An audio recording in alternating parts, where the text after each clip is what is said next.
bisa dibilang OLED ini jadi salah satu jenis layar yang paling canggih yang ada di pasaran. Makanya nggak heran kalau misalnya harganya mahal, bisa sampai puluhan juta. Tapi nih, Asus tuh baru banget ngerilis notebook OLED dengan harga yang murah. Jadi dia mulai dari 8 jutaan rupiah aja. Gokil.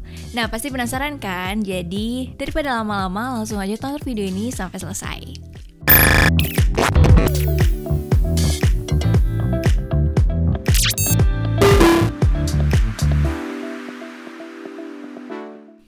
Nah, belum lama ini Asus tuh resmi ngeluncurin VivoBook Ultra 15 OLED K513 yang merupakan versi paling terjangkaunya dari deretan notebook Asus yang punya panel OLED. Sebut aja kayak ZenBook Pro Duo 15 OLED UX582 yang harganya itu sampai 42.999 atau 43 juta. Lalu ada juga ZenBook Pro 15 OLED UX535 yang dihargain 24 juta rupiah dan ZenBook Flip S OLED UX371 yang dibanderol 25 juta rupiah. Jadi harganya benar-benar beda banget nih sama VivoBook Ultra 15 OLED K513 yang bakal kita bahas sekarang. Nah, sebenarnya tuh agak nggak percaya sih kalau misalnya ada notebook OLED dengan harga di bawah 10 juta rupiah. Masa iya sih layar OLED tuh bisa semurah itu? Nah, makanya begitu unit ini sampai, tanpa lama-lama lagi kita langsung bongkar deh isinya. Gak banyak sih yang bisa kita ceritain soal isi kemasan laptop ini. Jadi di dalamnya itu cuma ada buku panduan, charger laptop yang ukurannya gak terlalu besar. Terus ada perlengkapan slot tambahan. Jadi kalau misalnya kalian mau upgrade kapasitas penyimpanan pakai hard disk ataupun SSD berukuran 2,5 inch itu bisa. Terus soal dimensi, Asus VivoBook Ultra 15 OLED K513 ini kayak kebanyakan laptop 15 inch lainnya sih ukurannya cukup besar. Tapi yang mengejutkan ternyata bobotnya itu bisa dibilang ringan sih. Jadi cuma 1,7 kg aja.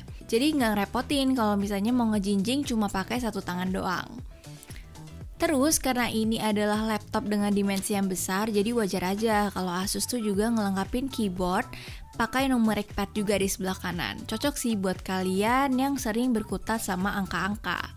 Tapi untuk kalian yang memang kesehariannya itu pakai laptop untuk ngetik, keyboard VivoBook Ultra 15 OLED ini secara keseluruhan sih tergolong nyaman. Mungkin karena travel key 1,4 mm-nya kali ya, jadi itu pas banget untuk ngasih feedback di setiap ketikan kita. Nah, hal menariknya lagi di keyboard VivoBook Ultra 15 OLED ini adalah keyboard ini juga dilengkapin sama backlit yang tingkat kecerahannya itu bisa diatur sampai 3 langkah. Jadi makin nyaman aja sih kalau misalnya dipakai untuk ngetik di ruangan yang nggak terlalu terang. Masih dari bagian keyboard, jadi di area touchpad ini kalian bakal nemuin satu kotak kecil yang isinya adalah sensor pemindai sidik jari.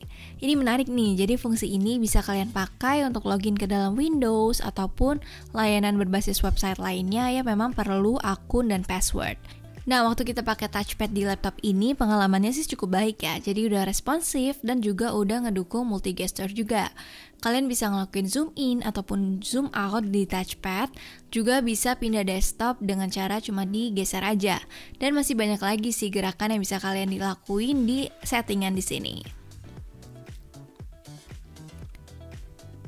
Nah, kalau soal konektivitas, kalian gak perlu khawatir sih. Jadi Asus VivoBook Ultra 15 OLED K513 ini, semua yang dibutuhin itu udah ada di sini. Di sebelah kiri ada 2 port USB 2.0, terus di sebelah kanan bakal ada port HDMI USB 3.2, USB-C port 3,5 mm untuk headphones, dan slot card reader yang cuma bisa untuk microSD.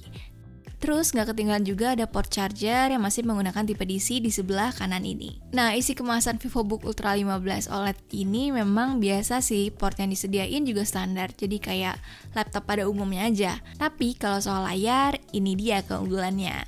Sesuai dengan namanya, laptop ini pakai layar berukuran 15 inch dan panelnya yang dipakai adalah jenis OLED. Tapi yang layarnya juga tipis dan screen to body ratio-nya itu mencapai 85%. Nah, terus keunggulan layar OLED ini apa sih? Jadi layar OLED ini bisa memberikan warna yang cerah dan tingkat kontras rasio yang jauh lebih bagus dibandingkan panel IPS. Nah, ini dia waktu kita coba juga untuk pakai Asus VivoBook Ultra 15 OLED K513 ini. Walaupun resolusinya masih di 1920 pixel dikali 1080 pixel, tapi kualitasnya itu kelihatan lebih tajam dan penuh warna.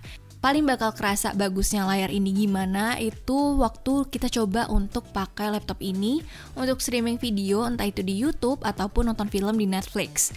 Jadi tampilannya benar-benar memukau, apalagi layar VivoBook Ultra 15 OLED ini juga udah mendukung fungsi HDR atau HDR yang mulai banyak digunakan ini di film-film. Jadi makin betah deh lama-lama untuk nonton. Jadi buat kalian nanya, berarti layar OLED ini manfaatnya cuma buat nonton video aja dong? Ternyata enggak, jadi untuk pekerjaan sehari-hari kayak misalnya kita buka Word untuk ngetik ataupun kita mau baca artikel di Google dan lain-lainnya itu bakal lebih baik juga sih, karena Asus ini ngeklaim kalau layar OLED di laptop ini bisa mereduksi 70% sinar biru yang membahayakan mata, jadi bisa bikin mata nggak cepat lelah juga sih. Nah, dari apa yang udah kita rasain waktu pakai VivoBook Ultra 15 OLED K513 ini, rasa-rasanya nggak salah sih kalau misalnya notebook ini juga bisa dipakai untuk kalian para desainer. Karena kualitas layar laptop ini tuh udah dapat sertifikasi Pantone Validated, yang berarti warna yang dihasilkan di laptop ini yang ditampilkan di layar ini memang terbukti akurat. Jarang loh menurut kita laptop di bawah 10 jutaan, terus bisa dapat sertifikasi kayak gitu. Oke, sekarang kita bakal bahas soal performanya.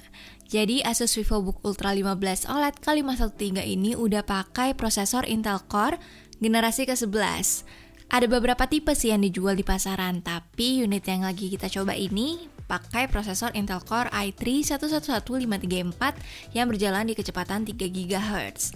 Ada juga versi lainnya nih yang pakai Intel Core i5 1135 5G7 dan harga laptop VivoBook Ultra 15 OLED K513 ini dijual mulai dari harga 8,6 juta rupiah. Kesan awalnya sih memang kayak nggak seimbang ya, karena layarnya udah OLED tapi prosesornya kok masih pakai seri Intel Core i3. Cuman setelah kita udah coba nih, udah jajal Intel Core i series generasi ke-11 ini, ternyata ini nggak bisa dianggap remeh juga sih performanya. Kita udah coba dan laptop ini juga pekerjaannya udah lumayan cepat. Untuk browsing dan editing ringan bisa dilakuin tanpa masalah sekalipun.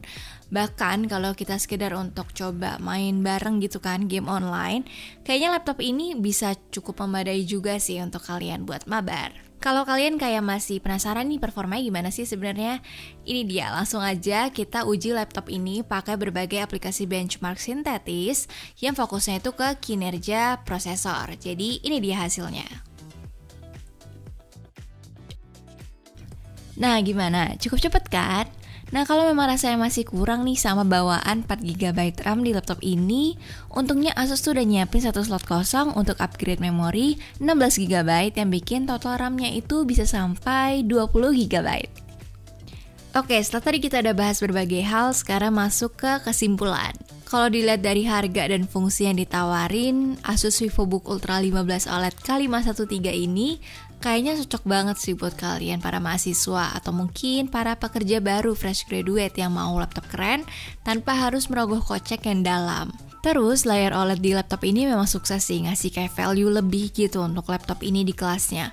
Kualitas gambarnya cerah, terus kontras rasionya bagus banget, terus juga rasa nyamannya itu digunain buat pakai berlama-lama itu kayak jadi nilai tambah yang susah kalau misalnya diukur sama angka. Nah kalau soal urusan baterai sih laptop ini juga punya performa yang baik sih. Pengalaman kita waktu pakai laptop ini buat streaming video, putar Spotify ataupun untuk nulis, ini kayak cuma makan sekitar 50% baterai dari rentang pemakaian sekitar 6-7 jam. Jadi bisa dibilang ini tergolong baterainya irit. Nah userners, jadi tadi adalah review kita soal Asus VivoBook Ultra 15 OLED K513 ini. Nah menurut kalian gimana nih? Pasti kalian tertarik banget kan buat nyobain laptop ini. Kalau misalnya kalian ada pertanyaan yang mau ditanyain, kalian bisa komen di bawah. Terus jangan lupa juga untuk like, subscribe, dan share video ini sebanyak-banyaknya. So sampai ketemu di video dari Yuzon ID selanjutnya. Bye!